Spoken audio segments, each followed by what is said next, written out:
Testing, testing. Oh, we live. We live. It's crazy. All right, so here's the deal. I don't typically do this, share my opinions on things. People have been questioning me lately as if I don't do my due diligence in my studies. So here, we can go through how I study online. I was questioned the other day.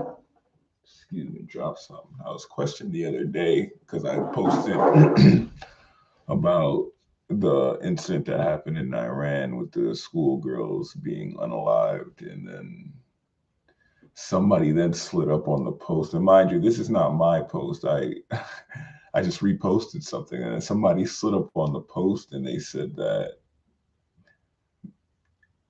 they told me I was falling for Iranian propaganda, and that the photo was clearly AI. I went back and I looked at the photo. It seemed like a normal photo to me. But like, honestly, even if it was AI, does that mean that the incident didn't happen? It's a serious question, like real talk.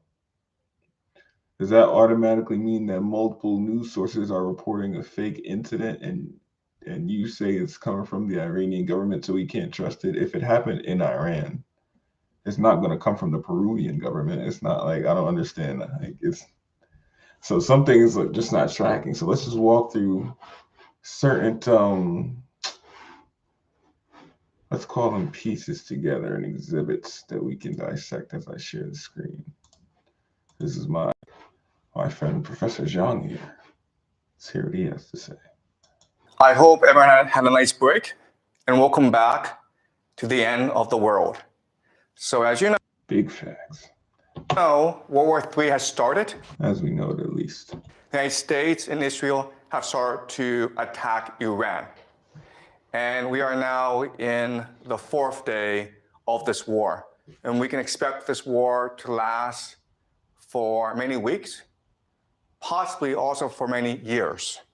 But I promise you that after this war is done, the world will never be the same again. So what we will do these next few weeks is use game theory. I mean, the same as what? When was the world ever at a place that was truly respectable? There's always despicable things going around in every country you go to. There's shady business going on. There's people getting over. There's people suppressing and oppressing other people. And understand and analyze the geopolitical situation. And so I'm going to teach you the ideas, the theories, the techniques to understand the world around you and make predictions. And we can know if our analysis is correct because all this is happening in real time. And so we can test it against reality. All right. So let's go over some basic facts about what's happening so far. So in the early morning of Saturday in Tehran, the Israelis and Americans launched a decapitation strike against the Ayatollah Khamenei, who is the supreme leader of Iran. The Ayatollah? Now, there are arguments and disputes about as to what happened. The Americans and Israelis said that they had real intelligence about where the leader was, and so they sent airplanes to just bomb the crap out of the place. They also had a spy who was able to record. If they had intelligence on where a leader was, why couldn't it be pinpoint precision strike as opposed to a mass bombing? The body of the dead Ayatollah. And then this was announced. At first, the Iranians denied this, and the Iranians insisted he was still alive. But eventually, state media admitted that he did die in the airstrike. But then what they also said is that the Ayatollah, he's 86 years old, and he chose to die. He could have gone to Moscow, but instead he chose to stay in Tehran and die for his people. But not only that, but he died along many of his... See, to me, that doesn't make any sense. Why would you voluntarily get unalived if you're a leader? That doesn't add up at all. Even if you're trying to prove that you're not scared, you could prove that you're not scared by staying alive and doing something to the enemy. So me personally, I don't typically believe he martyred himself in such a way. I feel like if he was going to martyr himself, there are plenty other ways he could have done it. So typically believe that off the bat, at least at face value. Relatives. He died along with his daughter, his son-in-law, his grandchildren. So the entire, So you telling me he voluntarily died with his daughter, his like people younger than him that he says he loved? That don't make any sense. Nobody would voluntarily do that. So many of the family died in this assault. Also, there's been reporting that he had prostate cancer. Okay, so he was going to die fairly soon as well. So what you need to understand first about the war is that what they got to do with his family having to get lost to all this women and children? even though the Americans and Israelis claim great success in decapitating the leadership of the Iranians, from the Iranian perspective, this is a martyrdom, okay? And so the religion of the Iranians is called Shia Muslim. And this is different from Sunni. They are Shia Islam, and they are Muslims under that fold of Islam, but they are not called Shia Muslims. That's the name of it. Muslim. So Sunnis are the majority. They're about 9% of all Muslims in the world. The Shia have always been the minority. More than 90%, actually. And as such, they've always been persecuted. So in the Shia faith, the core value, the force that binds everyone together and gives them purpose and meaning in life, that galvanizes them into action, is the idea of martyrdom, which forces jihad. To sacrifice yourself for your religion, sacrifice yourself for the common good. So think of the death of Khamenei as a sacrifice. This is crazy. I'm a bit disappointed by the misinformation. Jihad means to struggle in Arabic. That's not what martyrdom means. A self-sacrifice in order to motivate the Iranians in this war, okay? So that's the first thing you need to understand. That for the Iranians, this is not a geopolitical war. This is not an economic war. This is not a war of resistance. This is a jihad, okay? It's a war against the great Satan to avenge their leader. They will fight to the death. If he just said that their leader voluntarily got unalived with his family, what reason would they have to avenge his leader if that's what his will was and he wanted his son to take over? So these little setups he's trying to put for Iran, it's not making them look good. It kind of seems like he's forcing it. I don't feel that happened. I think the leader got unalived by America because they had intel. All right, that's number one. Number two is this. Also that morning, when the Ayatollah was killed, they really struck a school in the south of Tehran, killing about 150 school children. These are girls. Okay, here we go with the topic that somebody slid up on my story about earlier. We're going to get into some of the details here. In primary school. And again, there's a lot of debate and argument as to what happened. This really said... Why is there debate and argument? Let's ask that question first. Now let's continue. That, first of all, the school was next to a military base. We were targeting the military base. And second of all, it wasn't us which struck the school. It was a air defense missile that went off course. Okay? And how does an air defense missile go off course in 2026 when we have the most advanced weapons military technology there ever was? And the Iranians insisted no. The Israelis purposefully attacked the school to kill the school children. And then you're like, why would the Israelis do that? But then these few years, well, we've seen what they've done in Gaza, in Palestine, to the Palestinians. And it's pretty consistent what the Israelis have been doing. Exactly. It doesn't seem far-fetched, does it? And that's what I brought up in my conversation the other day. And that's how I knew the guy I was speaking to was an Israel supporter, because he seemed very desensitized to small lives being unalived for basically no reason. All right? So this action against the Israelis, it's meant to show to themselves and the world that we are now all in, okay? We've made the sacrifice. We are now committed to this war, to winning this war at all costs. And this action has also provoked the Iranian people to resist with their full might, okay? So I want you to keep this in mind. And again, we don't have complete evidence that it's the Israelis who did this, but given past actions from the Israelis, this is fairly consistent with what they've done. Okay, so what would be qualified as complete evidence? And you'd have to give us that. Okay, so we can assume that this is something the Israelis did. Why they did this, what the purpose is something we will discuss as we move on. Okay, it's very complicated. Next, It's not complicated at all. All you have to do is follow the dollar. I want to show you this. This is Dubai, and Dubai is considered one of the wealthiest, safest cities in the world. There are thousands, tens of thousands of Westerners who move to Dubai because it's clean, you don't pay any taxes, you make a lot of money, and there are great restaurants. And this is really the economic model of Dubai. It's one of the GCC countries, okay? The Gulf. Also, the first man-made country. Coastal countries. And for the longest time, Dubai had a really good deal because they were under the protection of the American military. So they didn't have to pay for defense. And then they were in the Middle East, which is the oil producing center of the world. And so they focus on aviation. Actually, the Middle East is not the oil producing center of the world. We just confirmed that Venezuela has the biggest reserves of oil there is. So that's not entirely accurate. So I don't know what he meant by that. Focus on logistics. They focus on finance, on tourism. They become extremely wealthy, right? I'm not sure if you've taken Emirates, one of the best airlines in the world. So their airport, Dubai Airport, is the busiest in the world. And Dubai, for the longest time, was flourishing under American protection. And Dubai said to the world, listen, we're like Switzerland. We're neutral. We don't want any involvement in any wars. We're here just to take care of our citizens, to make sure everyone has a good time, to make money. And then right after the war started, that's always what it's about, right? Making the money. The Iranians attacked the GCC, okay?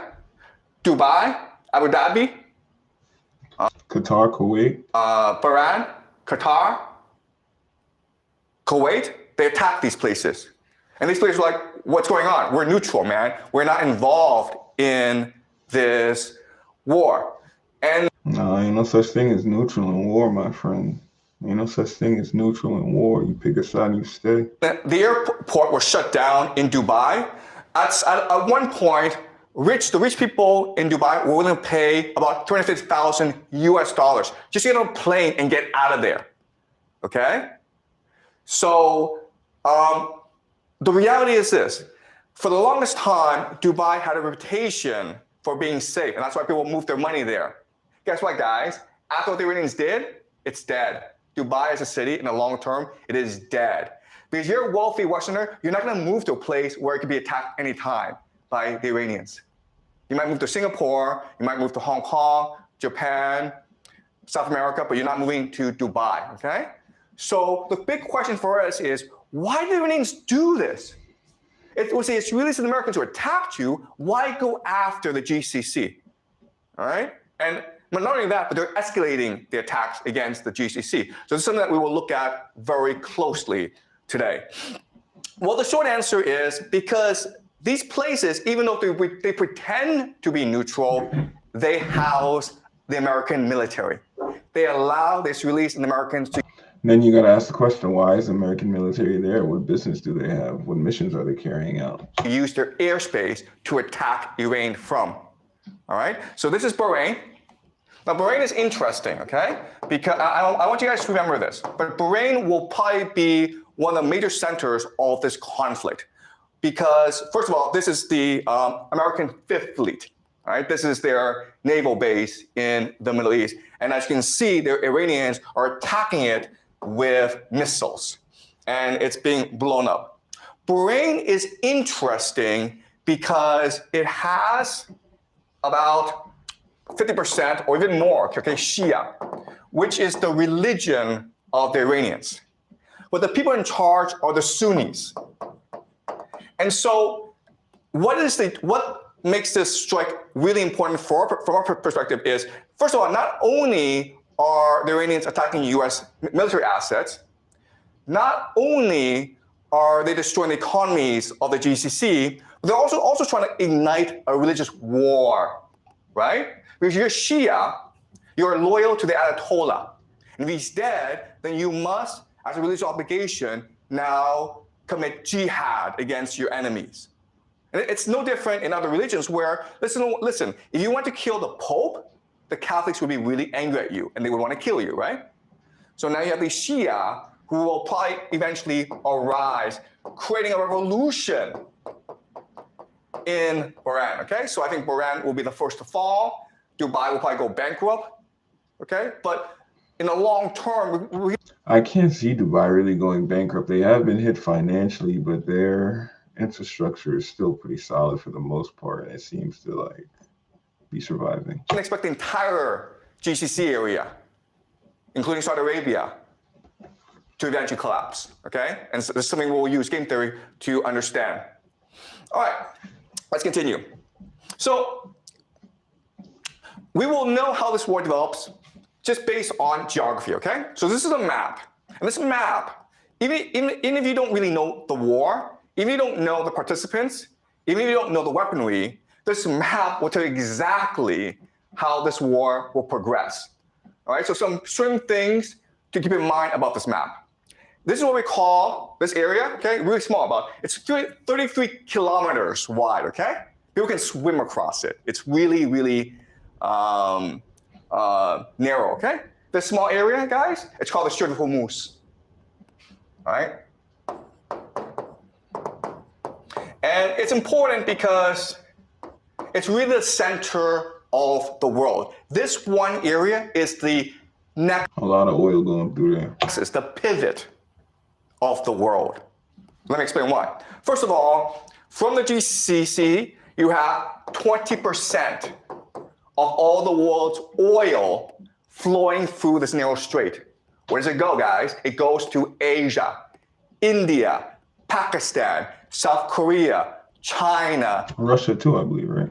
Japan. India depends on 60% of its oil from this area. China depends on 40%. Japan, 75%.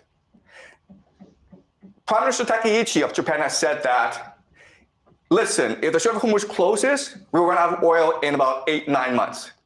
The entire Japanese economy would collapse in 8-9 months if the Strait of Hormuz were to close. And guess what? The Iranians have closed the Strait of Hormuz. Okay? So we can expect that the entire global economy will suffer greatly over the next few months.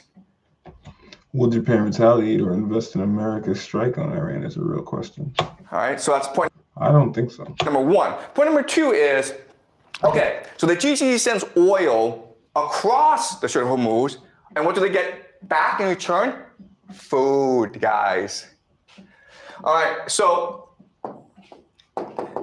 people don't appreciate the GCC, but it is really the linchpin of the American empire. Because what is the American empire? The American empire is the petrodollar, all right? The idea of the petrodollar is this. The US dollar is worth nothing. It's only valuable when people want it. But the GCC says that if you want oil from us, you have to pay us in US dollars, okay? Then that is the basis of the value of the US dollar. So if the GCC collapses, the American economy and the American empire both collapse at the same time. The problem, though, is that GCC is an artificial construct of empire. It does not exist naturally. Why? Because there's no food, there's no oil, no water. Okay, guys? No food, no water. So these cities are able to grow in the millions because of all these petrodollars flowing in. If you close off the Strait of Hormuz, there's no food coming in, right? They're all going to starve. How much food does the GCC get from overseas? 80%. How long? Why didn't you name a time frame for them to starve? If that was actually the case, though, can't they farm like the Iranians are known for agriculture over there in that area in the Middle East? No.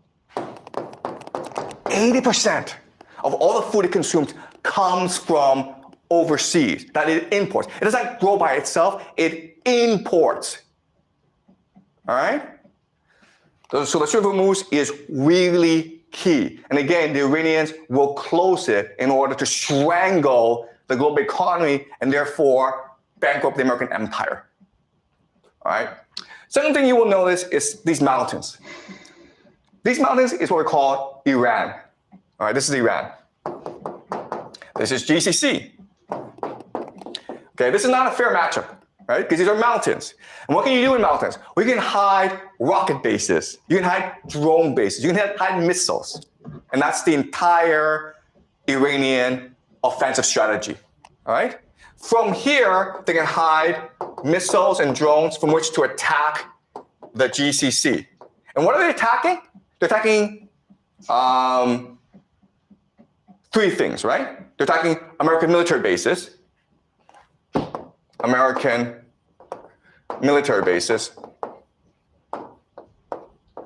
That's number one.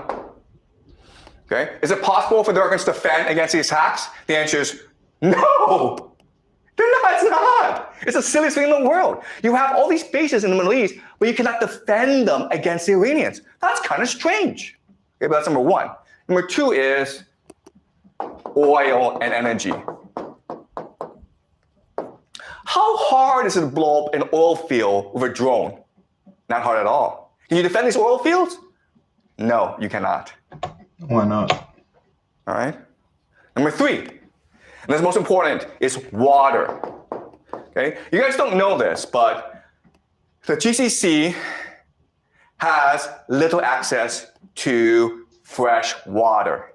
So the only way that it can produce water is what we call desalination plants, okay? These factories that take salt water and then through an electrical chemical process, turn it into fresh water for the population to use. 60% of the water supply in the GCC comes from desalination plants, okay? 60%. Is it hard to blow up a desalination plant using a drone? The answer is, it's very easy. You understand?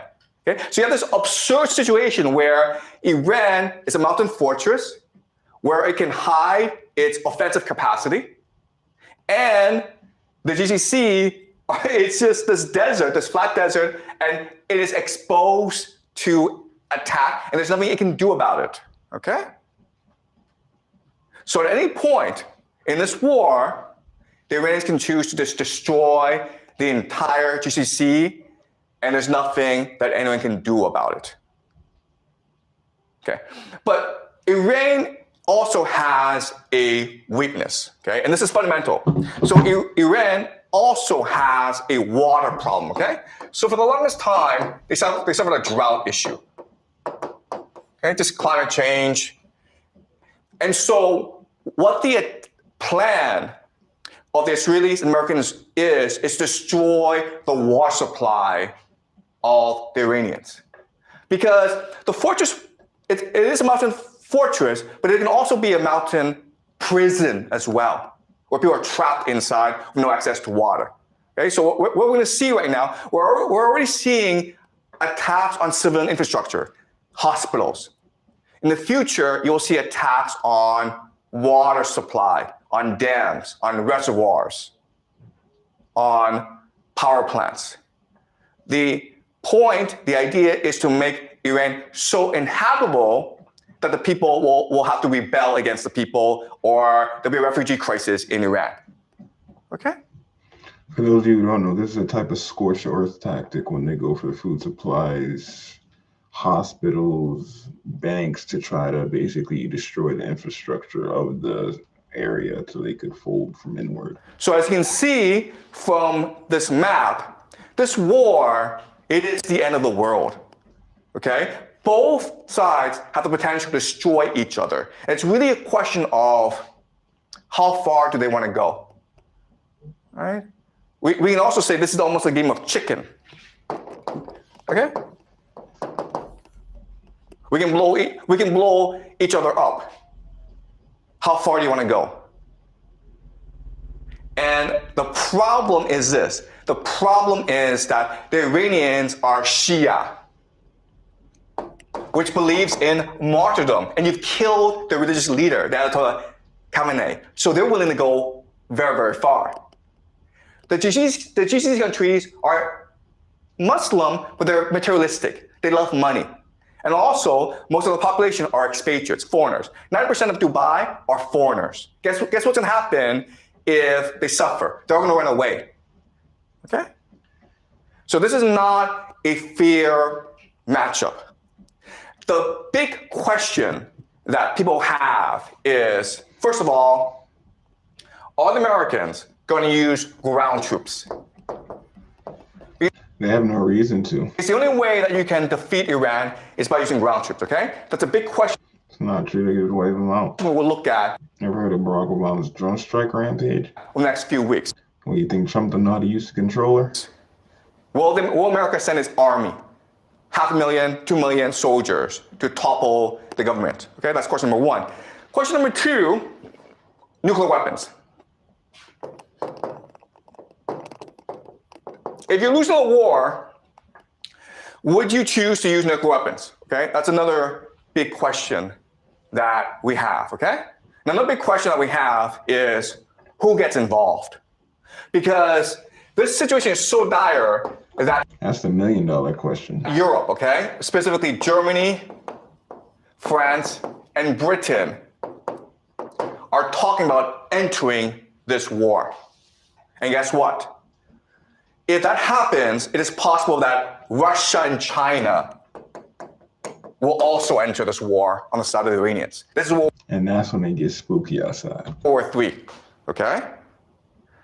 Because of the importance of the Strait of Hormuz, because of the importance of the Middle East, everyone has to get involved at some point. And we're going to use game theory to really try to understand what's happening on the ground and where this could lead us. Okay? All right. You guys understand? All right. All right. Let's continue. Okay, so again, there are American bases all over the Middle East. And originally, these bases were established to protect them from basically their own people, okay? These are monarchies that were imposed on these nations by the Anglo-American Empire, the British first, and then the Americans came to support these monarchies. And so they provide defense. But then you're like, wait a minute here. I mean, didn't we just say that these American bases can actually defend these people, that they're exposed? And the answer is yes, that's true. But remember that the American military was built during the Cold War. Okay? And the Cold War was a war between the Soviet Union and America. And so the Cold War was defined as something called MAD, mutually assured destruction, because both had nuclear weapons, okay? So they didn't really go to war against each other. And so in other words, these bases aren't really meant to defend these nations from other enemies. They're really meant to impose American authority in the Middle East, okay? And it's the idea of this. It's the idea that empire, it is really a image. It is a hallucination. It's just an idea. Empire. All of this is an illusion, is an idea, is a construct of the mind. Is there really such thing as countries? All countries are is what Europe divided them to be. It's an aura of invincibility and invincibility, okay? If you fear it, then you obey it. But it's not really designed to fight a war, okay? And so that's why we have this absurd situation. And because there are so many bases in the GCC, that gives the Iranians the perfect pretext to attack them in order to destroy the GCC economy, which will destroy the American empire, right? All right, so this is how the war is shaping out, okay? So the red is the Israelis and the Americans, the yellow are the Iranians. And as you can see, the Iranians are attacking everywhere, primarily Israel, okay? But also, as you can see, a lot of focus on Bahrain and Qatar. And again, the intention is to destabilize the economy and the government, okay? It's to try to get as much instability as possible, all right?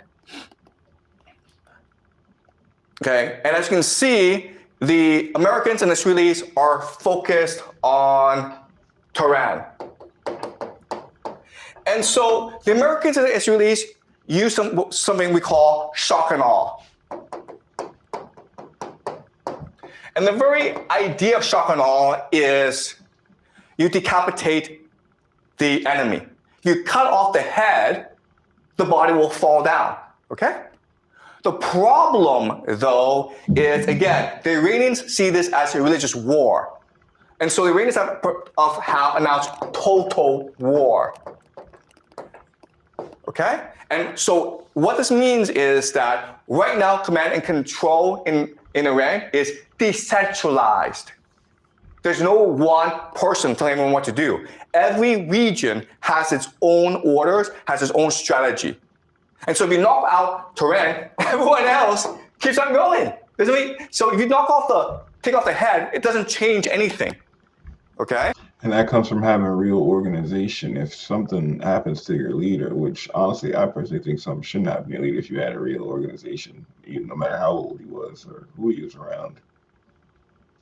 The organization still keeps going. The ideology is still there. If anything, it invigorates the blood of the subordinates of the organization to rise up. And we seen a real rise up from Iran.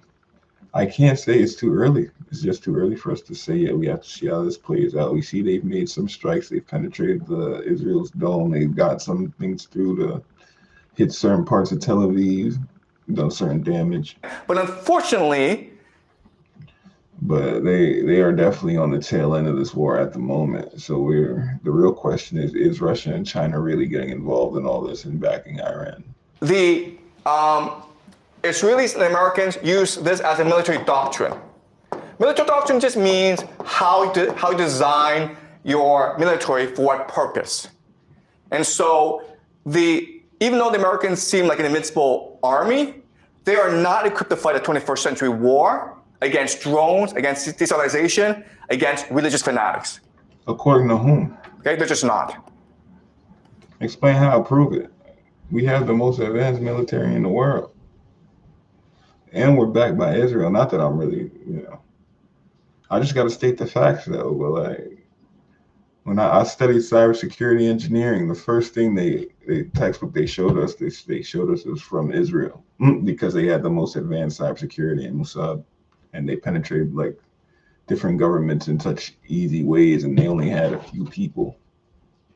So just their level of quality they had for just a little bit of people it spoke out to the entire world. All right, but unfortunately, because of military doctrine, they're going to keep on attacking Tehran. Now, the great irony of all this is that the Iranians who will be most supportive of regime change, are actually in the cities, because they are educated, they're progressive. The people who are most fundamentally against you, will fight you to the death, are religious fanatics, the Shia militants, living in the rural areas, okay? So this is a really silly thing. That's important that he emphasized living in the rural areas because they are less susceptible to Western influence. Where you are actually destroying those who will most likely support you, and you're leaving alone those who are most likely to commit jihad against you. All right? Any questions so far, guys? Are you clear? All right. So another idea that I want you guys to understand is the idea of asymmetry. Asymmetry. All right. So what is asymmetry? Asymmetry means that the two sides are choosing to fight different wars using different techniques because one is much stronger than the other, okay? America is a great empire. It has unlimited resources. It has the USD. It controls the world, right? Iran is a country that has been under economic sanctions for the past 45 years. It's poor. Its technology is very limited, okay? But as we learn in this class, actually, those nations that are poor actually have more energy. They're more open, and they're more cohesive. All right, so let me give you an example. This is what we call the Shahad drones. Each of these drones costs $50,000 at most, okay? At most. It can go as cheap as $35,000 US. But one of them is $50,000. As you can see, you can fit a lot of these drones to a truck that can go anywhere in Iran, and it can hide anywhere. All right? So the thing to understand is, first of all, these drones are cheap. They're easy to make. They make about 500 a day.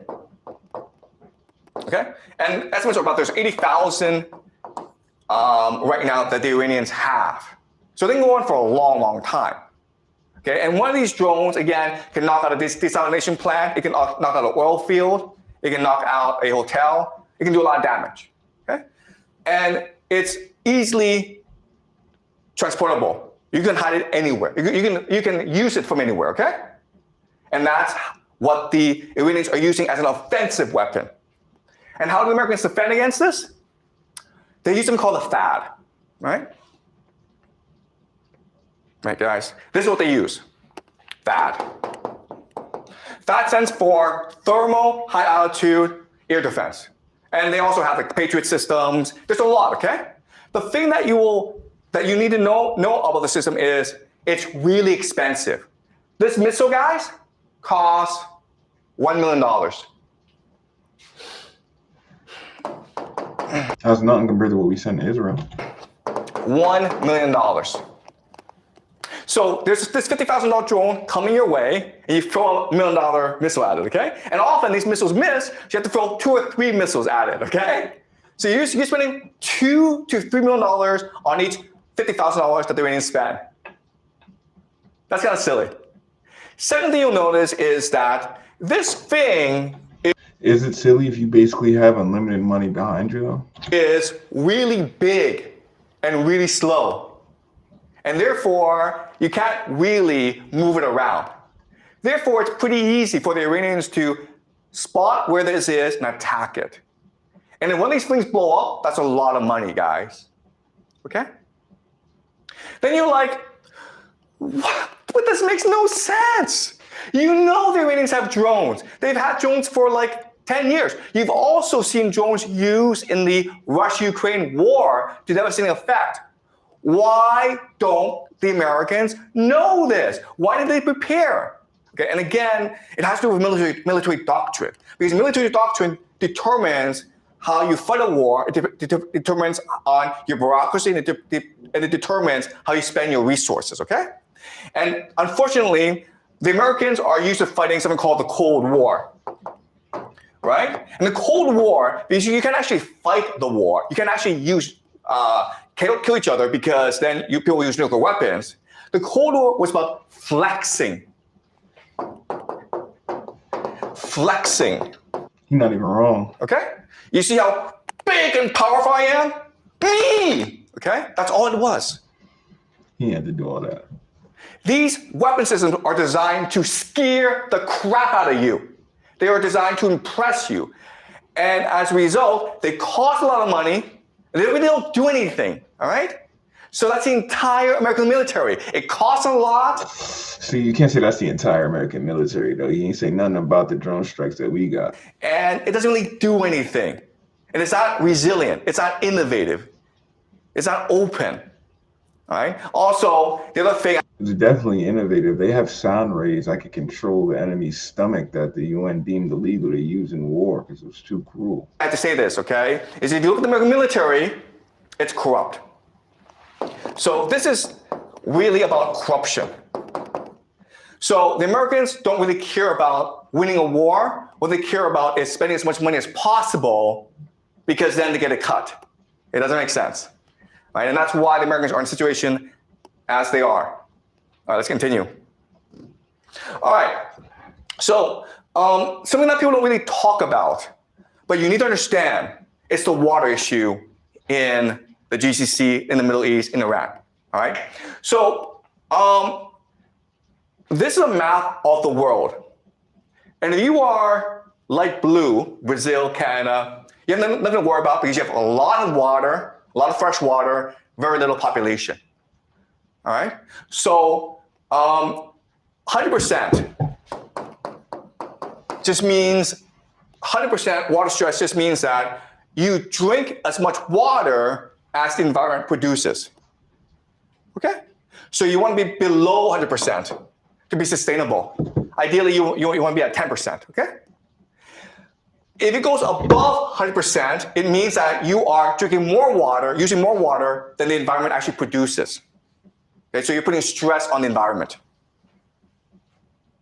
So 20% is really bad, right? Because you're using twice as much water as the environment produces.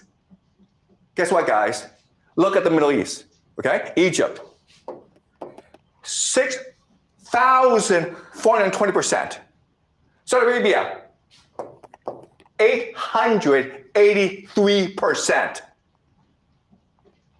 All right? Bahrain, almost 4,000%. Dubai, 17,000%. All right? So water is a huge issue. Again, it doesn't matter if Iran kills American soldiers, destroys American military. It doesn't have to do that. All it has to do is destroy the desalination plants. And then the GCC is destroyed, okay? But it's also true that Iran has water issues. 72% is pretty bad, okay? So even though the Iranians could destroy the GCC much faster than the Americans could destroy Iran, Iran is still in trouble, okay? So let me give you an example of this. This is like, so this is another map that shows you the issue of water scarcity, okay? And it's just basically the Middle East, okay? Their biggest issue in the future is water, okay? And that's where the geopolitical tensions will arise in the future over water. India is also affected as well, okay? All right. All right, so let's look at the map, guys.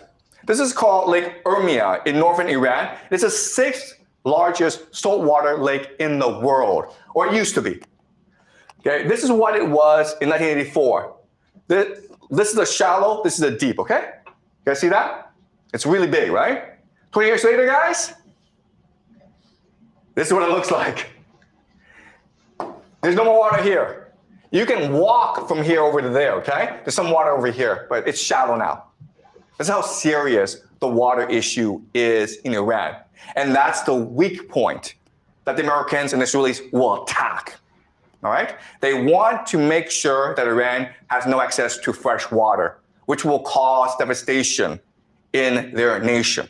Okay, that's strategy number one. Strategy number two is this. This is a map of the different ethnic minorities in Iran. As you can see, it's a very diverse place. In the center are the Persians, but you also have 10 other groups as well. And in the borderlands, it's basically a different country, right? Like, these are basically different countries. And so these places have more common areas with their neighbors than they do with Iran. Okay, so the second weakness of Iran. The first is the water. The second is the ethnic makeup of the country. So the strategy of the Americans and the Israelis moving forward is to destroy Iran as a coherent nation state, divided into ethnic enclaves, and have them fight over water. That is the grand plan of the Israelis and the Americans, okay? How are we fighting over water when the earth is mostly water? How that makes sense? Okay. Somebody run that by ChatGPT or something. How are we fighting for water? This whole shit mostly water. All right. This is the vision where Persia is limited, and then all these other places are sponsored by the Americans and the Israelis. They're given money, they're given weapons, they're given political support, and then this war will wage over water forever. Okay? And this is how you destroy Iran and make sure Iran is no longer a viable threat to you. That is the plan of the Americans. Okay? As you can see, it's a pretty evil plan. And that's why they have not announced it. Right? Because if you announce it, you're like, why are you doing this? What did the Persians, what did the Iranians ever do to you to warrant you coming and destroying their civilization? And the answer is nothing. Right? So the Americans and Israelis will never admit they're doing this. But if you look at the map of water supply, of ethnic tensions, this is the optimal game theory strategy for them to use against Iran. It doesn't make sense. This is a long-term plan that they have in place. And it's all moving towards this plan. But now the question then is, how can the Iranians respond to this? And the answer is this. This is a map of the Muslim world. Okay? So the light green are the Sunni people. Okay? That's 90% of the entire Muslim population, about 2 billion people. Okay? Then you have in dark green the Shia. So as you can see, the main place of the Shia is Iran. Okay? Iran is one of the few Shia nations in the world. But you can also see from this map that Shia are spread throughout the world. Okay? And so the first thing that the Iranians want to do is create a jihad to unite all the Shia against the American empire. All right? So what they want to do is create an uprising. And it's already happening, guys. The Shia in Pakistan stormed the American embassy in Pakistan, and the I believe 6 men got killed by Pakistani that day. Americans killed a lot of people. Okay, the Shia have attacked the American embassy in Iraq. The American embassy are being attacked in a lot of places. Right? So the first strategy is to create an international global jihad of the Shia against the American empire. And it's already happening. It will continue for a long time because the Americans have killed the Khamenei. Okay? And that requires vengeance. The other thing, though, is that it can unify the Muslim world. Okay? If you look at this map, most of the Muslim world is actually run by dictatorships that are not popular at all, okay? And they're allowed to exist because of the American empire, right? You go to Saudi Arabia, Egypt, Algeria, these places, they're all run by clients of the American empire, right? So if you rally the people who hate their governments and you overthrow them, then that makes Iran the leader of the Islamic world. Not just a Shia. That does not make Iran the leader of the Islamic world. That was completely false. I don't know why you said that. World, but the Islamic world. And this creates something called Pax Islamica. That is the end goal, guys. Okay? If you do that, then you don't have to worry about the Americans and the Israelis anymore. All right? So the Israeli game plan, the American game plan, low-key, he's not wrong, but Iran wouldn't be the one being the spearhead to that. is to fracture Iran into ethnic enclaves, and they'll fight over water for the rest of their lives, and they'll all die.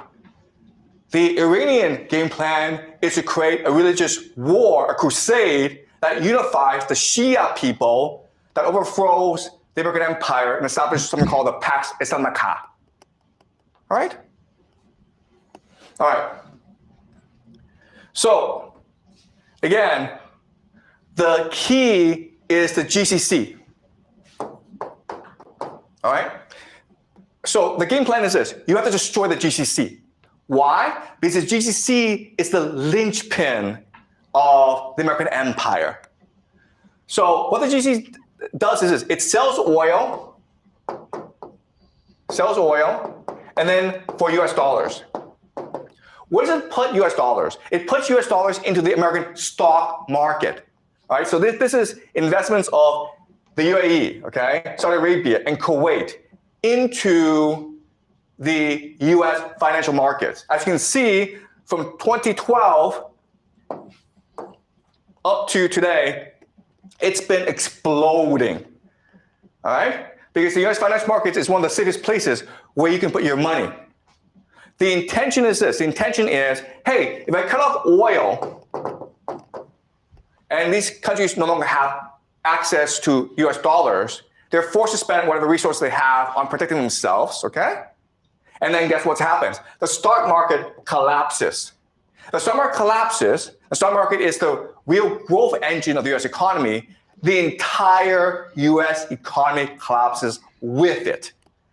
All right? There are about maybe 7 companies in America that accounts for about a quarter of stock market growth. Okay, these seven companies, of course, are AI companies.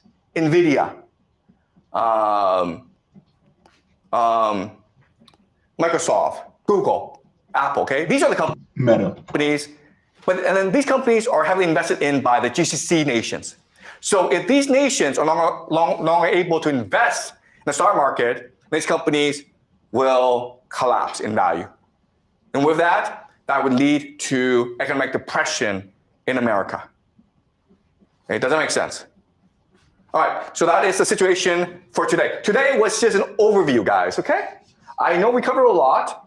I know there's a lot to take in, but over the next few weeks, we will explore each issue in depth and really understand what's really going on, okay? All right, so any questions, guys? Oh, it's fun. What else we got? I don't know. We can do a nice little religious debate later, too. I don't know if we have time for that, though.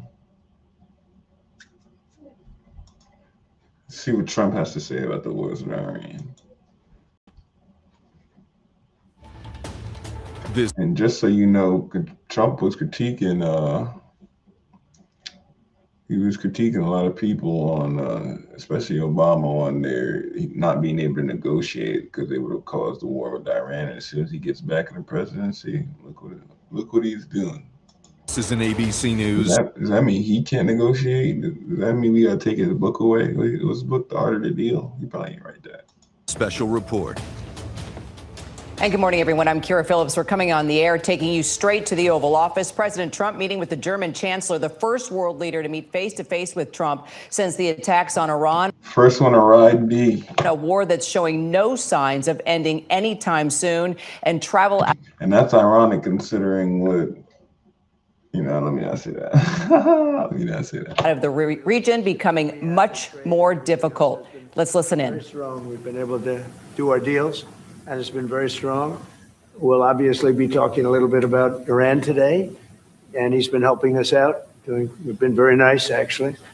And that is coming along, as you see, very well. They have no Navy. It's been knocked out. They have no Air Force. It's been knocked out. They have no air detection. That's been knocked out. Their radar has been knocked out. And just about everything's been knocked out. So we'll see how we do, but we're doing very well. Simple scorched earth tactic, but just like we saw in the last video, it's not going to be enough, especially if Russia and China get behind them. We could be as good as cooked. Well, we have a great military. And that's a real possibility considering the Strait of Hormuz is at play and it's basically shut down at the moment. And they're doing a fantastic job. So we'll be talking about that. And we're talking about some very big trade deals.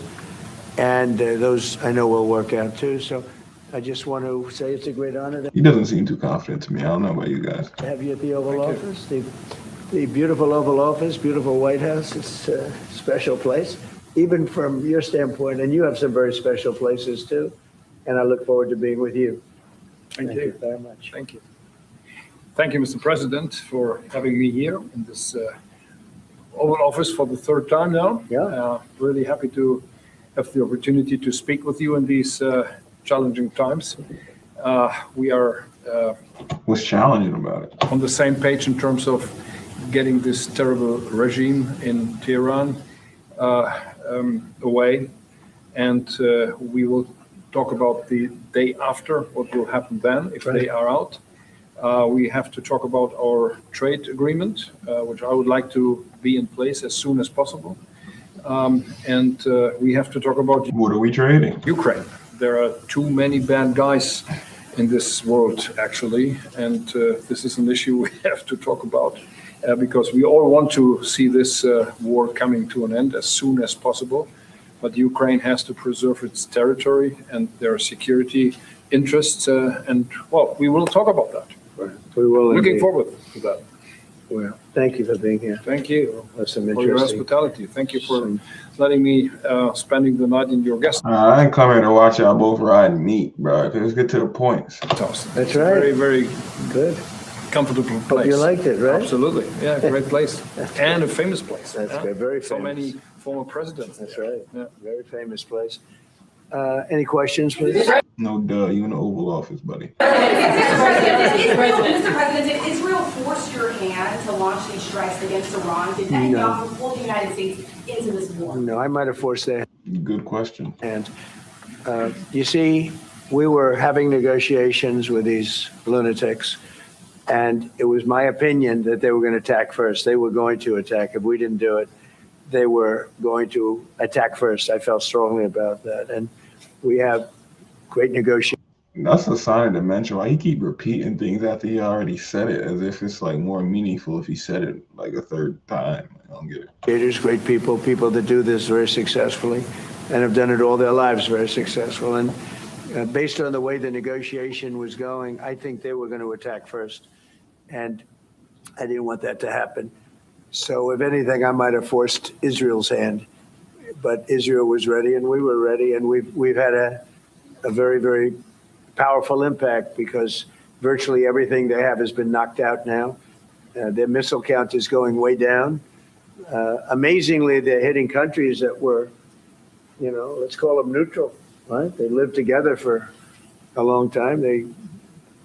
I think they were surprised. I was surprised. And now those countries are all fighting against them and fighting strongly against them.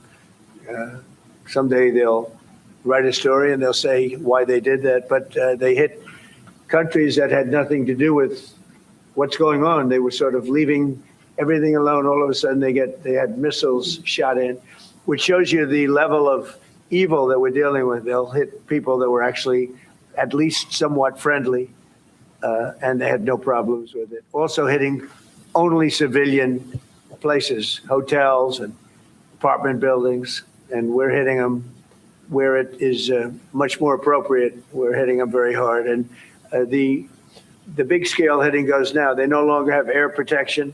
They no longer have any detection facilities at all left. And so they're going to. What about their missiles that they've been sending toward you? What are you going to do about that? They're going to be in for a lot. And by you, I mean toward your embassies. And this is a blatant show of disrespect. What's your retaliation to that? A lot of hurt. These are bad people. These are people that killed. I guess it's 35,000. It's coming out 35,000 over the last 3 weeks. Protesters, 35,000 violently killed. So these are bad people. And the leader of the pack is gone. And as you know, 49 people were taken out in the first hit. And I guess there was another hit today on the new leadership. And it looks like that was pretty substantial also. So they get. The way he says, I guess there was another hit today, kind of tells me he doesn't have the real say in who gets hit where and when. Like, I feel like it's just somebody in his cabinet really running the military disposition on his end. It's not really him really making the true. He's not truly signing the fine print. He's not truly the guy when it comes to these military decisions. You could tell he yields. Being hit very hard, and we'll see what happens. A lot of people are coming forward. A lot of the people you would least suspect want to quit. They want to have immunity. They're asking for immunity, and probably at some point they'll be dropping, as you would say, laying down their guns. We'll see what happens. In the meantime, we're just continuing to go forward. Our military is the #1 in the world by far, and we are. Okay, someone with the straight arm moose be open back up. Everything's big in my book. Venezuela was big. This is big. The original hit, Midnight Hammer, was big. Everything you view is big, but it's not considered very big by some standards, by some of our standards. We have a military like no other military that's ever been built. So we've got the Yeah, please. Mr. President, what's the worst case scenario that you have planned for in Iran? Well, I don't know if there's a worst case. We have them very much beaten militarily from the military standpoint. They're still lobbing some missiles. At some point, they won't even be able to do that because we're hitting all of their carriers. We're hitting all of their missile stock. You know, they built up all these missiles. So he's peacocking. He's acting as if Iran doesn't have any sort of drop on them in terms of their straight arm moves or their embassies being destroyed and their weapons being destroyed. Over the last few years. Which costs more than the Iran weapons, by the way. They had a lot of them. They've shot a lot of them, and we're knocking out a lot. Which your tax dollars go to, by the way. I guess the worst case would be we do this, and then somebody takes over who's as bad as the previous person, right? That could happen. We don't want that to happen. It would probably be the worst. You go through this, and then in 5 years, you realize you put somebody in who was no better. So we'd like to see somebody in there that's going to bring it back for the people. And we'll see what happens with the people. You know, they have their chance. And we've said, don't do it yet. If you're going to go out and protest, don't do it yet. It's very dangerous out there. A lot of bombs are being dropped. But I would say that would be about the worst. Do you have someone in mind right now? Because you said all the people you did have in mind have been taken out. What do you think? Well, most of the people we had in mind are dead. So, you know, we had some in mind from that group that is dead. And now we have another group. They may be dead also, See, based on reports. he doesn't even know exactly who's gone, who's up, who's down. Like he seems like he gets updates from somebody else. So I guess you have a third wave coming. When you're the president, you're supposed to have the last say in terms of how the military moving. And pretty soon we're not going to know anybody. But we Makes you wonder who's truly running the world. Girls. have, I mean, Venezuela Chill.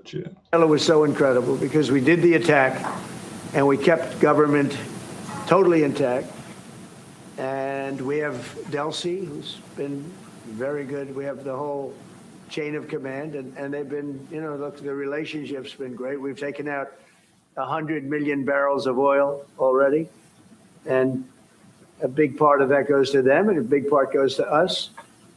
And it's been great. We paid for the war many times over, and we're going to be running the oil.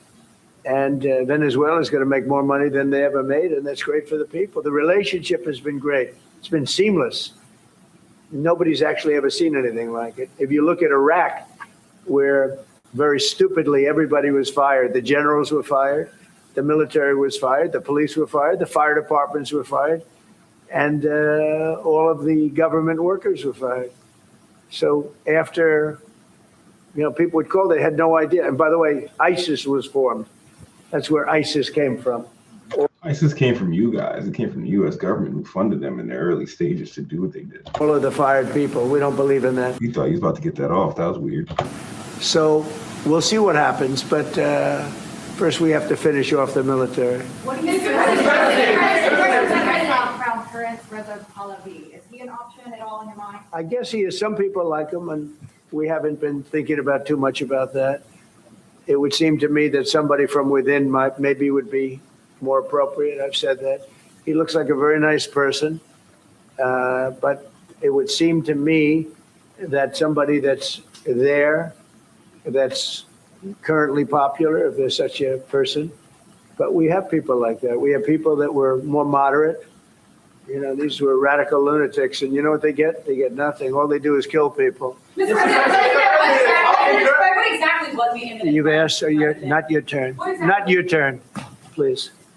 Mr. President, are you going to take the heat off the European superintendent to be helping Mark Rutte call on the allies to also help you? What does that mean?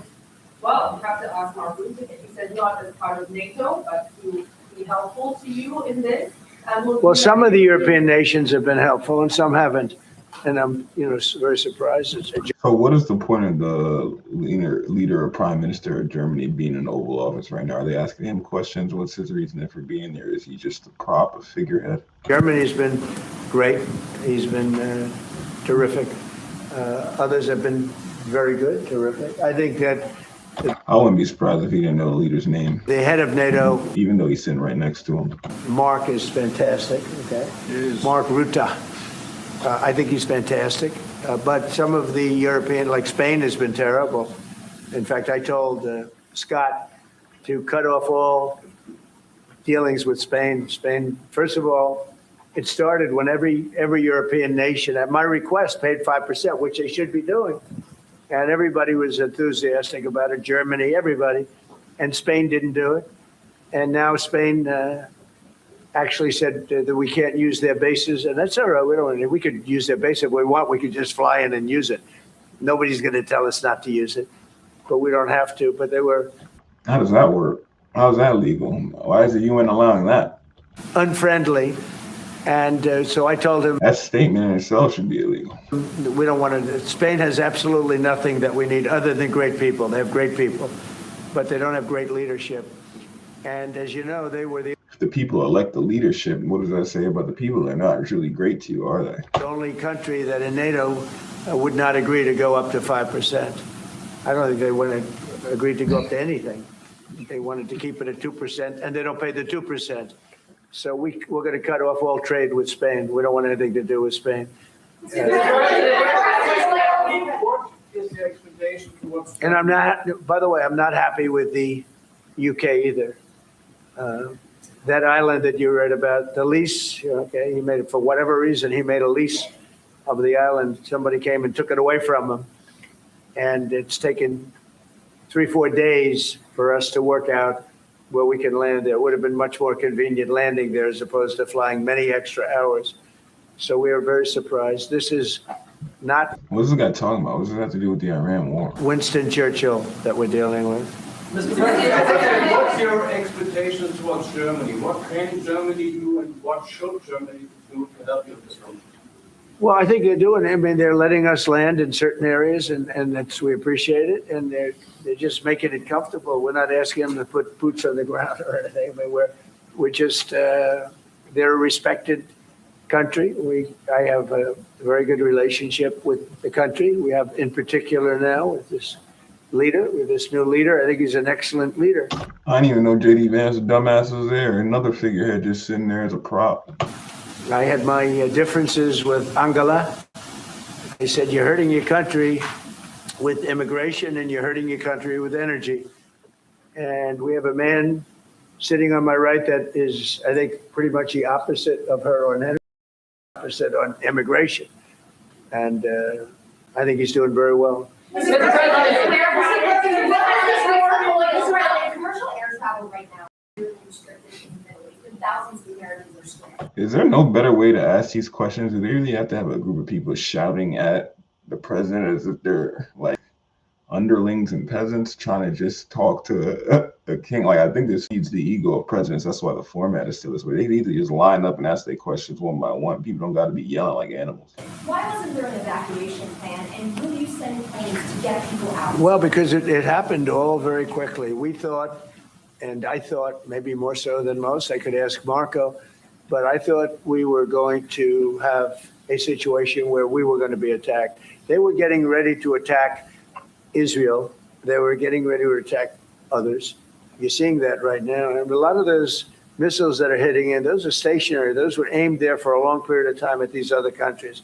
So I think I was right about that. We attacked first. And if we didn't, it could have been, look, we're really decimating them. They're being decimated. And if we didn't, and by the way, we have massive amounts of ammunition. We have the high end.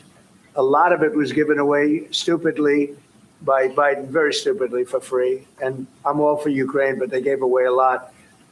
As you know, when I give away ammunition, everybody pays for it. The European Union's paying for it. Then they can do what they want with it, but they are giving it, let's say, to Ukraine, and it's okay. But we gave away a lot of high end, but we have plenty. But we have unlimited middle and upper ammunition, which is really what we're using in this war. And we have really an unlimited supply. We also have a lot of the very high end stored in different countries throughout the world. We're literally storing it there, which is actually something that I insisted on in my first term. I rebuilt the military in my first term. The military is great. Unbelievable amount of ammunition or munitions, as they say, we've given away to, the Wall Street Journal incorrectly covered the story when they said that it was given away to the Middle East. Not to the Middle East, it was given away to Ukraine. Very little was given to the Middle East. Middle East would buy a lot, and some of the nations, because they're rich, they have a lot, but it was given away to Ukraine. And it just should have been done. Look, it's a war that should have never happened. If I were president, that war would have never happened. But we have a tremendous amount of munitions, ammunition at the upper level, middle and upper level, all of which is really powerful stuff. The president of the United States there taking questions from reporters within the pool in the Oval as he sits next to the German chancellor there, the first world leader to meet face to face with Trump since the attacks on Iran. What we got next? What we got? Oh, we not ready for this biblical religious scriptures. debate. We not ready for that. I do a live in itself for that religious debate because we're gonna get into it. All right, Mr. President, Congresswoman Nancy Mace from South Carolina, thank you for being here with us for hours today. I know it's been a long day, and I know that we're going to wrap up soon for you. Did you know one of the witnesses who testified in the Epstein cases that Epstein said, you quote, like them young? Why would Epstein say that about you? Are you asking his opinion? You're asking him to think about why Mr. Epstein would say something about him? Why would Epstein say that about So she's asking you president? to try to be in Mr. Epstein's mind and guess at what Mr. Epstein would have thought about. Clinton likes them young, referring to girls. First of all, that's not true. What's not true? That I have any interest in underage. I didn't say underage. I said young. But it's still not true. It's basically the same thing. I don't know why she had to specify that, but I ain't about to defend this man. Is an intern young? Yes. Okay. At my age, He hesitated. anybody younger than I am. Did you is know young. Jeffrey Epstein instructed a witness to deny you were ever on his island? He's shaking like he did it. You can tell the way he drinking a coffee. We gotta rewind that. Hold on. I saw that in my peripheral. You could tell by the way he hold. This is a guilty man right here. Everybody watch this. Watch how he drink this. Did you know Jeffrey Epstein instructed a witness to deny you were ever I'd have the SWAT team bust up in the courtroom right there and end it all. Throw him in the clink. on his island? He didn't have to since I was never there. Did you ever travel to Zorro Ranch? Is that the one in New Mexico? Yes. No. Okay. Have you ever flown on anyone else's private jet 26 times or more for overseas trips? I have flown as many miles on other jets, but never with as many stops. How many other people's planes have you used, like Epstein 26 times or miles, etc.? I don't know. I did with Steve Bing, who's now deceased, and probably with 4 or 5 others. Okay. So maybe about a half dozen billionaires total. So how many dinners did you have with Ghislaine Maxwell or Jeffrey Epstein in attendance? She's asking to the best of your recollection. I have no idea. Okay. Did you ever discuss sexual misconduct allegations made against you with Epstein or Maxwell? Never. Did Epstein or Maxwell ever offer to help manage or silence women who made sexual misconduct allegations against you? No. Did Epstein or Maxwell ever offer financial support directly or indirectly to legal defense funds related to impeachment proceedings or civil actions against you? Not to my knowledge. Do you think a young girl massaging a president is unusual? So are you asking his opinion? Well, he You're was asking his massaged by opinion? a young woman. I'm asking if he thinks it's unusual that a president, sitting president of the United States, leader of the free world, that it's So I'm sorry, unusual. are you speaking to, are you talking to the instance of the Yes, is it unusual that the a young back woman would be massage massaged? that occurred while he was not president? I'm just trying to understand. You said a president of the United States. Former president? Thank you. Just trying to make sure we're correcting the Are you time frame. filibustering? No, I don't need Okay. to. I'm actually trying to make I sure think that I'm as pretty you, clear. He said you was a said he was young- a sitting president. Excuse me, could we just please go one at a time? Thank you. You said a sitting president. I want you to be clear so that when he answers Former you, sitting the president, how record do is you want to clear. do it? Is it unusual? I have no idea if it's unusual. Objection calls for speculation. I figured. You're a president. You don't know what's unusual and what's not. Did you ever think that all these women around Jeffrey Epstein or Ghislaine Maxwell was odd, unusual, weird, or creepy? There weren't all that many around when I was there. How many would you say is not all that many? I think on this big plane that was working long hours, having 2 to 4 people on there, I thought was, as far as I knew, they were all helping. Flight attendants in tank tops and jeans, right? No, Do you believe you were a victim of a Jeffrey Epstein intel operation? Do you think that you might have been like caught up in some of what he was maybe potentially doing? Excuse me, Congressman, which question are you asking? I'm asking Intel if the operation? First of all, I don't, some type of intel operation. I'm just curious because it's been speculated on today and I yesterday understand. that he may have been an intel asset. Do you think, perhaps knowing what we know now, the proclivity of it all, that he may have been targeting you as part of an intel operation? I doubt it. In 2019, you stated after he was arrested, I guess this would be the second time, you stated you knew nothing of Epstein's, quote, terrible crimes since you only met, quote, briefly on only, quote, 2 occasions. Was this statement false? Excuse me, Congressman. That's not an accurate statement. Can you please share us what you said? Yes, in 2019, as reported by the media. Which media? This says this is the. Could you share a copy of it, please? Okay, Daily Beast. It says the title of this is Bill Clinton failed to mention his intimate 1995 dinner with Epstein. We can give counsel and the witness a moment to review the exhibit. Well, we'd like the statement. I mean, he put Yeah, out I a don't know anything about statement in 2019, full statement. And it will be marked Exhibit 22. So to be clear, the basis of your question is a news article with respect to the Daily Beast as to a dinner. Is that accurate? Nope, it's a question in the first paragraph, which reads, hours after Jeffrey Epstein was arraigned Monday on several sex trafficking charges, former President Bill Clinton publicly downplayed his relationship with the pedophile financier, saying he knew nothing of his terrible crimes since they only met briefly on 2 occasions. And that's in the Daily Beast. Correct, that which not is in correct? your hand right now. Great, that's what I just said. Mhm. Thank you.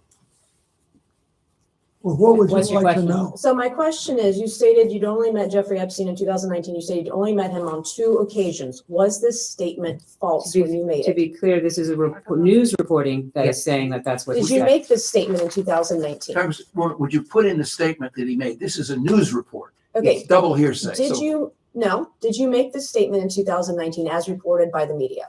So you're asking whether or not he made a statement to the Daily Beast? Nope, it says, quote, it's quoting him or his office, et cetera. Are you denying you made this statement? it's quoting a sentence. If you put in the entire statement, that's all we ask. To be fair, give him the statement, not somebody's report on it. I have no idea what the Daily Beast take is. There was a statement that was released that was broader than this, and they relied on only a portion of it. They relied on only a portion of his full And that's statement. the portion I'm focusing on. Well, He said he then- only was with Jeffrey So Epstein on it's 2 actually a occasions. misrepresentation of his entire statement. Well, can you let your client answer the question? Well, can you ask it in a way that would make it clear that what you are I'm being actually very asking clear. His statement said is he the met with broader Jeffrey question of Epstein. what did he say? He said he briefly met with him only No, on 2 occasions. The Daily Beast selected that piece So are out. you denying that the president made this statement? What I'm saying is that there is an entire statement. That's the statement on which the president spoke to. Would you like to provide it to this committee? We're happy to provide that committee. It's Okay, been I would like publicly to ask the president this question. Was that a false statement that you made in 2019 that you only met with Jeffrey Epstein briefly on 2 occasions? Object to the basis of this question. Wait. This is, you're asking him about a news article, not the It's statement he quoting made. him. It's quoting the president of the United Quoting States. Are a you sentence. denying the president made this statement? I'm Are telling you denying he No, made I'm this statement? telling I you. want to know. No, I'm telling you that Are the you president making a made a false full statement statement. You are selecting a piece of it. Let's put in the My entire source- statement he made. I wasn't in federal office in 2019. I was not a part of this committee. I was a state house rep from Goose Creek, South Carolina, and I'm quoting open sources that I have. To the best of my knowledge, I'm not rich with a bunch of attorneys, okay? I'm doing the best that I can to get the information I can, and I'm asking if the president was telling a lie in 2019 when he stated to the public he'd only met with Jeffrey Epstein on 2 occasions. He didn't say to the public, you're misrepresenting. Congresswoman Mays. Let me be clear. Not asking about your right to ask him any question, but don't do it on the basis of a news article. The news article is quoting his statement. So is a news It's article quoting- lying? Is a news It's not article lying. false? It's false if you take it to mean what you say, which the statement did not do. Do you understand English? I think Seriously. I do. I I'm don't not from think you South do. Carolina, but I think I do. Did you make a statement, Mr. No, that was a shot. President, in 2019 that you only met with Jeffrey Epstein twice? I'm asking a question a different way. I have no idea, but I think that when I answer that, I don't believe I remembered anything about meeting him in 1995. So when making a statement about Jeffrey Epstein in 2019, would you have checked with your staff on maybe White House logs about the 17 times he visited, dinners you had with him, fundraising that you did with him, fundraising dinners he was on, you were on his flights 26 times. Would you have checked with your staff before making such a statement, or would you just Congressman Mace, what statement are you talking about? Are you talking about the entire statement that he made in 2019? Ms. Mace, can I just ask you for the Ms. Mace, can I ask you for the record? Excuse me. Ms. Mace, can I ask you for the record? Can you read the article into the record, please? I'm not going to read the article into the record.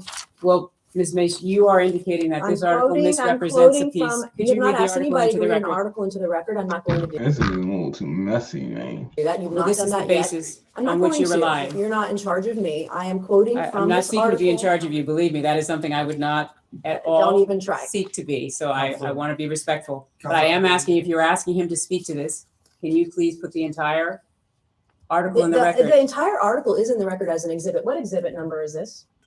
22. And yet, Counselor, I It's believe the already in the question record, has been Counselor. clarified to reflect only the small portion of the larger statement, to whatever extent the witness is able to answer to his recollection of that portion of the statement and any preparation that occurred to make that statement. so in other words, what you have just articulated, that the question's been clarified by Ms. Mace or by you, that what is intended is to actually only be speaking to the selected piece out of the entire statement that was released by the president's office. Is that what you're clarifying? That's what I'm focused on, yes. Okay. So if you read this,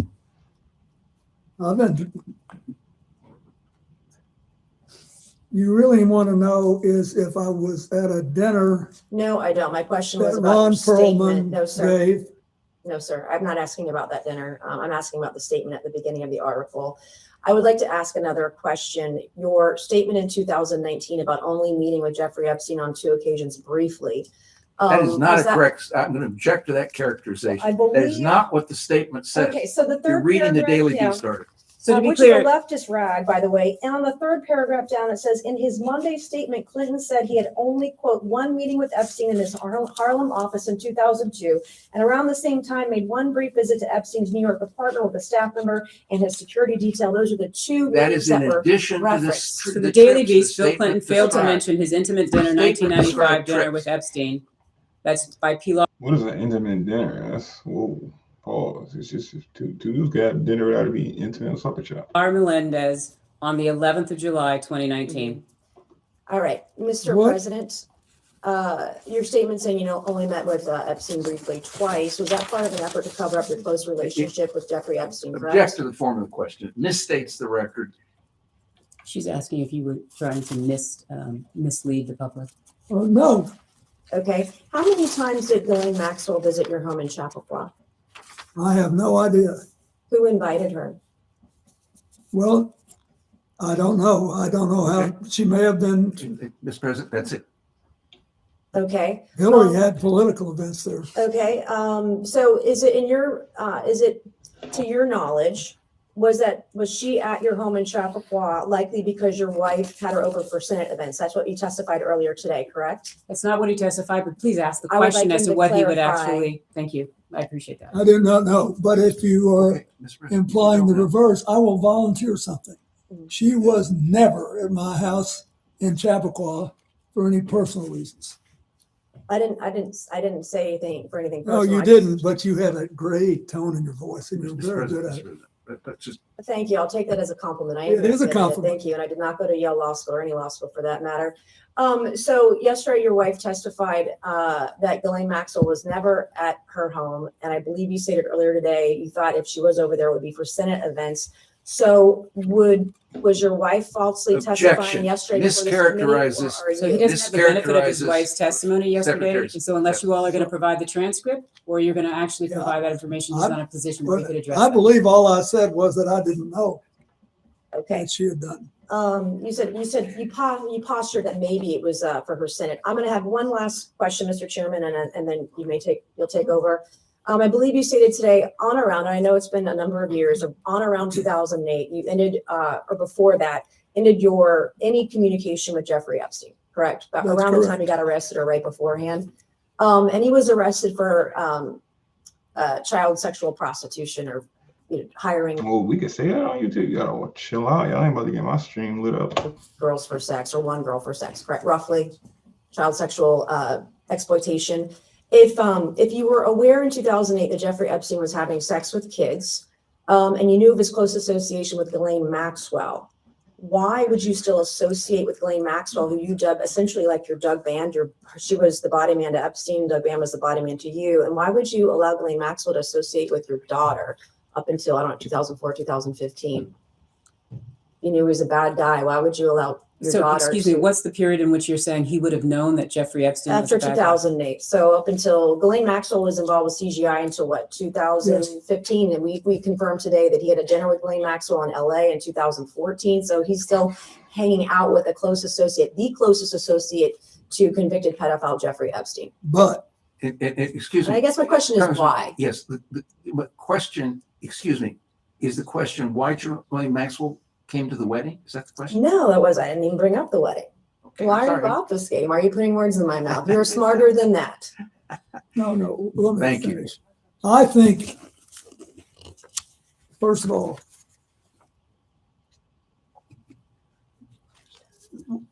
when the wedding occurred, she was with Ted White, and she was for several more years. We did not know when Epstein was arrested that she was still involved with him. I think that clears a lot of this up. We didn't know. And I don't want all of you to get, we're all getting in a lather. There's a logical explanation. We didn't know. And I'm sorry for what she did and what she allowed her life to become. And now she's living with it. And I have one final short question. I promise I'm done. I was severely and heavily duped by an individual in my life about 2.5 years ago. It's very publicly well known. You graduated from Georgetown and Yale, correct? Yeah. How do you think Ghislaine Maxwell and Jeffrey Epstein duped so many powerful and smart people, fully connected, powerful people all around the world? I really don't know. But I don't know. I've thought about it a lot. And if you can figure it out, I'd like to know. But thank you, Mr. President. And Mr. Chairman, I yield back. Yeah.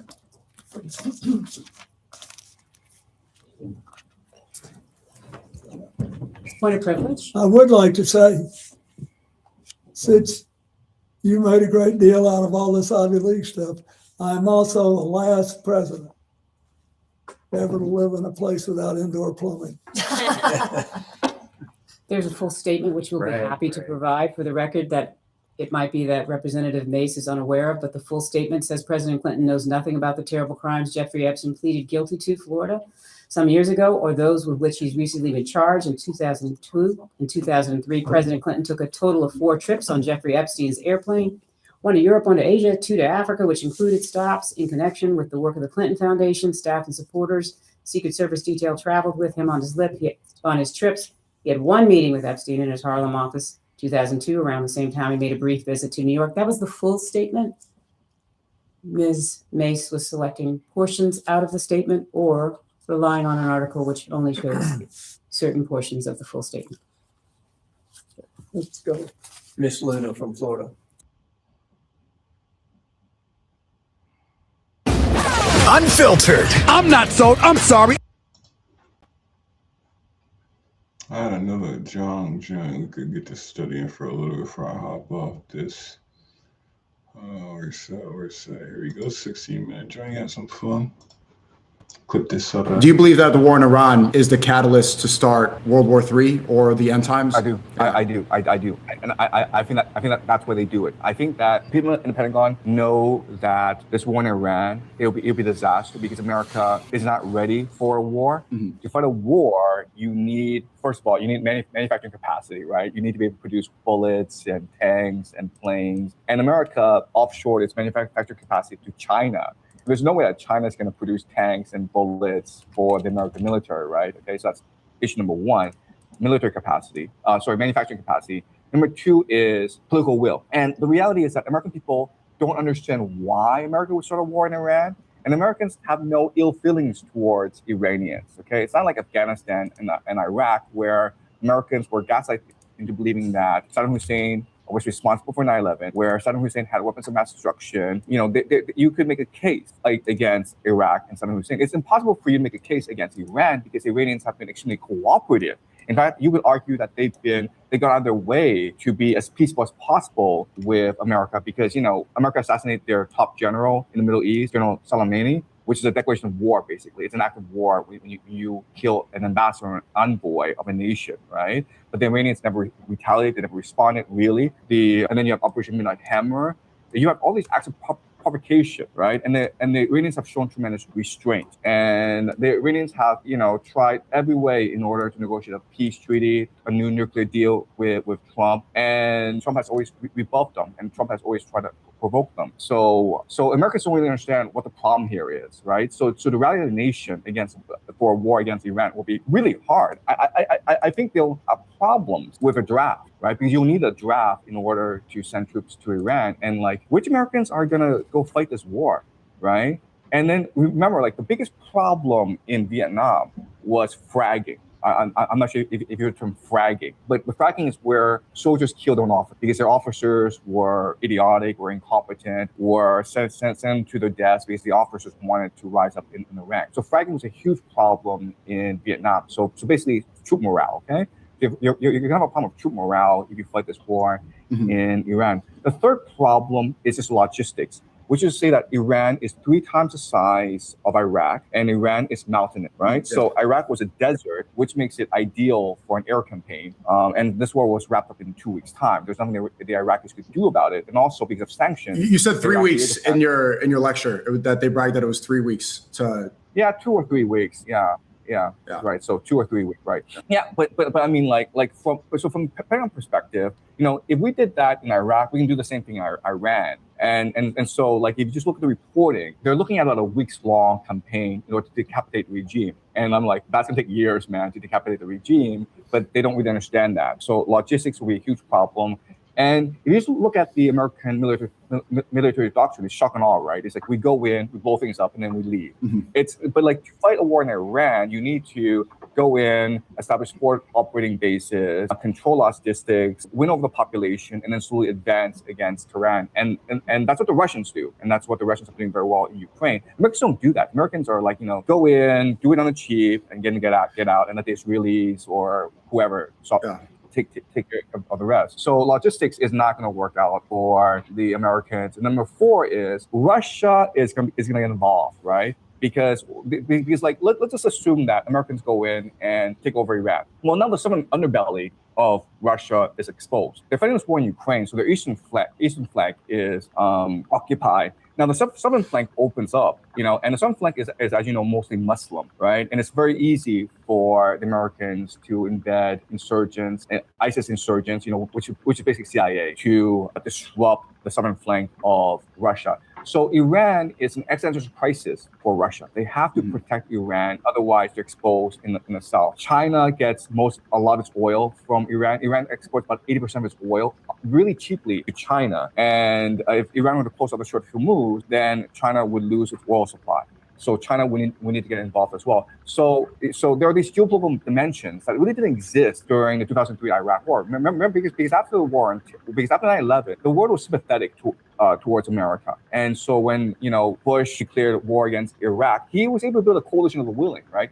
You had Britain, Tony Blair, heavily involved in the war, and the United Nations was also involved as well in rebuilding Iraq after the war. But with this war in Iran, the United States is basically alone, and it's going to be up against major geopolitical adversaries, including China and Russia. Problem number 5 is that America is now politically polarized. It's a very divided country. So you can imagine that this war in Iran, then you're going to see massive protests. The entire left is being galvanized, and you'll see this massive protests. I wonder if it's true that Iran drew pictures of jets on the ground so America could bomb those pictures of jets, basically to trick them into using up their ammo.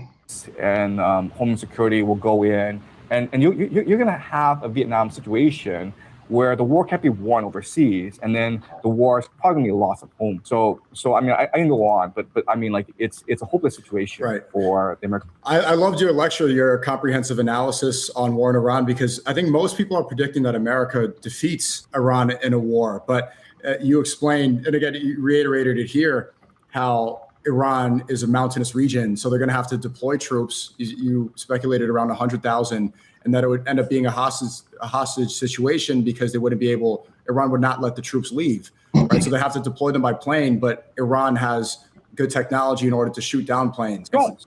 All you need is drones, and Iran has prepared for this war, and we know because of the weaponry, right? Where have they focused all the resources? On drones, right? And on ballistic missiles, which is the ideal situation if you're anticipating an American invasion. So something else that I forgot to mention, which is very important, is the religious nature, the religious framework of the Iranians. They're different from other Muslims in that the Shia Muslims, right? And Shia Muslims, as you know, they believe in eschatology, the 12 Imam. They believe in martyrdom. If you go back to the 1980s and you look at Iraq-Iranian war, I mean, like if you just look at the the framework or in the beginning, right? You had the Iraqis who were backed up by both the Soviet Union and Americans. They had advanced helicopters, tanks.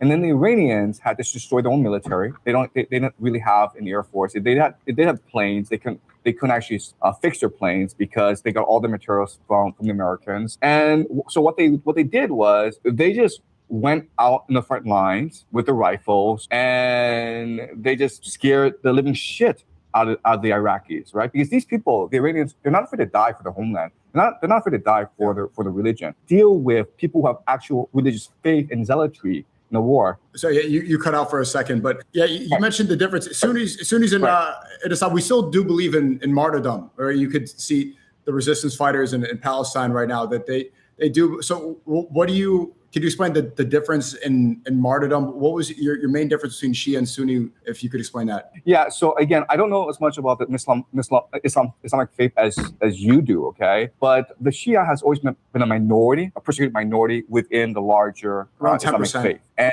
yeah, about 10%. And they've always been persecuted because they're considered like heretics, right? Because they follow Ali. And the way they've been able to survive as a group is cohesion, right? But also martyrdom, where it's the greatest honor to sacrifice yourself for the cause. And so this is one factor. The other thing about is that there's Zoroastrian as well. So even though they are on the surface Islamic, Zoroastrian is a dying religion. In their hearts, their soul, it's Zoroastrian. And Zoroastrian has always been an eschatological tradition. And this is the Persian Empire. So they have this, belief in eschatology. They have this deep national pride. They have this, these are extremely brave people. The Shia are sort of notorious for being fanatics and for being zealots, right? And they deserve credit for that. Did you see them burn the ball statue 2 or 3 years? Yeah. And look, I think when they did that, that's to say that we're all in now, okay? If you hit us this time, we're gonna go on. It's not gonna be like last year when you hit us, we'll be like, okay, we don't really fight. It's like now if you hit us, we've made the commitment to go all in. We will fight you to the death. Yeah, and you definitely. I want to get into faith on later, but there's so much more to talk about geopolitically and your predictions. But you definitely know a lot about Islamic Empire and the differences. And what I really liked about your analysis was the comparison to Zelensky in Ukraine. Right, Zelensky is a former television actor, just as Trump. Trump was a reality TV star. So their focus is going to be on optics and appearances, right? And so that's why Trump is probably going to have an invasion in Iran, because it's going to look good on TV. Zelensky, his grave mistake, and you're completely right about this, was the fact that he was fighting a losing battle. He should have retreated, but he wanted to be on the front lines, and he was wearing the turtleneck and always trying to appear as a good leader. He had hubris, and that was his downfall, was prioritizing his ego rather than the goodness of his country. Yeah, exactly. Yeah, no, that's the issue with American military doctrine. It's all for the audience back at home, right? So you look at Desert Storm. It was the first TV war, the Persian Gulf War back in 1991, and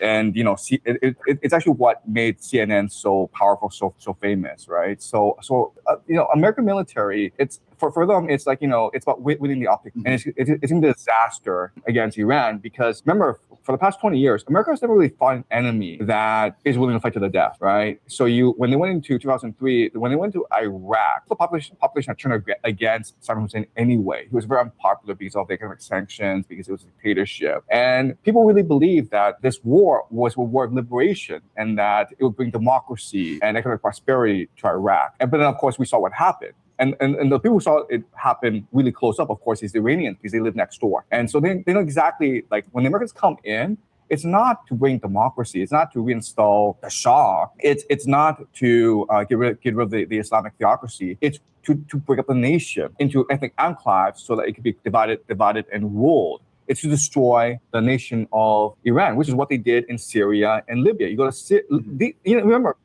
forget this, but in the 70s and 80s, Libya, Syria, and Iraq, all three of these nations were vibrant middle-class countries. And then because of economic sanctions, because of hippies used to travel to Afghanistan in that area back in the 70s and whatnot, no problem. Americans, all these nations were destroyed. You go to before TSA, before all that. Libya today, it's no longer a functioning state. You have slave markets in Libya. So the Iranians know this is a war to the death, and they will fight to the death. Yeah, I want to ask you, so there's two conflicting things going on, right? When it comes to eschatology, what it's stated to create greater Israel, to expand from the Nile to the Euphrates, is that they need to intentionally spread anti-Semitism so that Jews can operate as a monolithic group. But how does that coincide with the fact that they also need support? They need to have people hating Iran and also thinking that the U.S. and Israel are the same country and should work together. How do you spread anti-Semitism while also Netanyahu's paying people $7,000 per post? He's going on the Nelk Boys podcast. How do you spread anti-Semitism but also get support? Because if you don't have that faith that this war is something good, that's probably why the Vietnam War was such a disaster, is that they knew from the jump, which you said in your lecture, that this was a losing battle, but they kept on fighting because the casino effect, right? Once you go into the casino, you can't leave because once you lose, you want to make back your losses. So how are they intentionally spreading anti-Semitism while also gaining support for this war? Right, okay. So this goes back to the founding of Zionism. Okay, so this is Theodore Herzl, and this is the end of the 19th century. And he was trying to create a homeland for the Jews, right? And they're looking at different possibilities, including Uganda and in Israel.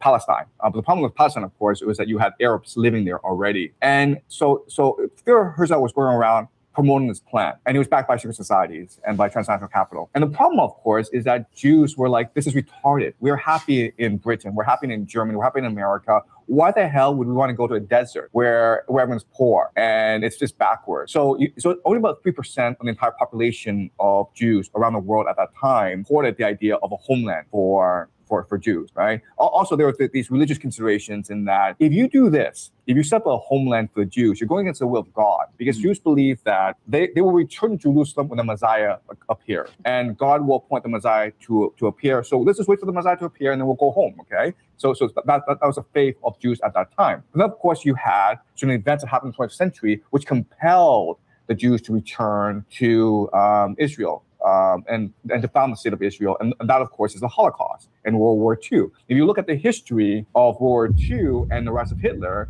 well, there's a lot of suspicious activity. Okay, I mean, like I don't want to get into it because I don't want to do bad everywhere. Okay, But yeah, no, I mean, but if you look at some of the evidence, the evidence will tell you is that Hitler had every reason to work with the Zionists, right? Because Hitler's ambition was to get rid of the Jews. He didn't want to kill the Jews because that would look bad. What he wanted to do was get the Jews and make them leave, right? And then you have the Zionists in Palestine who want the Jews to come to Palestine. So of course they work together. In fact, they have these memos of cooperation where Hitler would send Jews to Palestine. The Havar agreement. Exactly. So and these are documents, okay? So the idea of anti-Semitism is not, let's hate Jews. The entire point of anti-Semitism is let's get the Jews to go back to Israel and leave us alone, right? I mean, the entire message of anti-Semitism is like Jews are only loyal to Israel, and therefore they should go to Israel and leave us alone, right? Right. And Germany had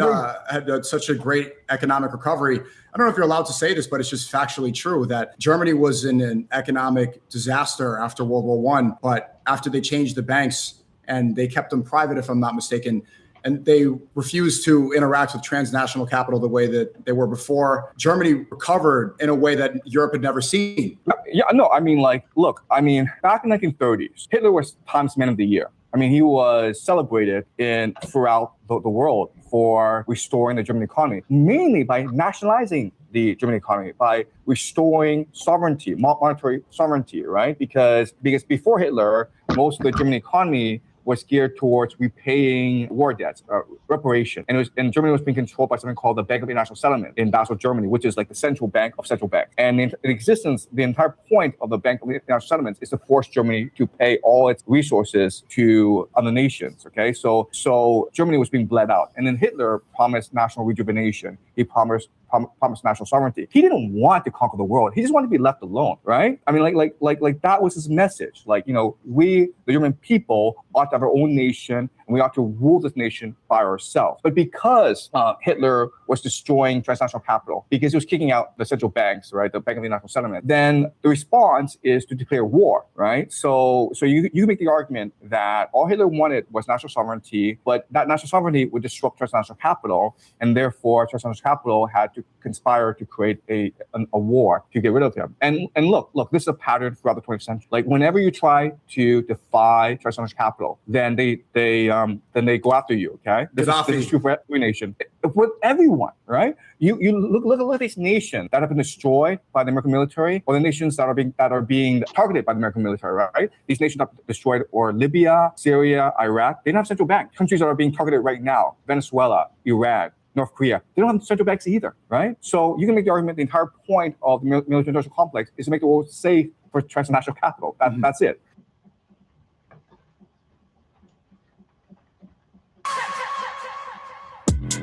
Get 'em, twin. All right, y'all, I'm going to end the stream, clip this up. We got a couple good clips out of this. Y'all take it easy.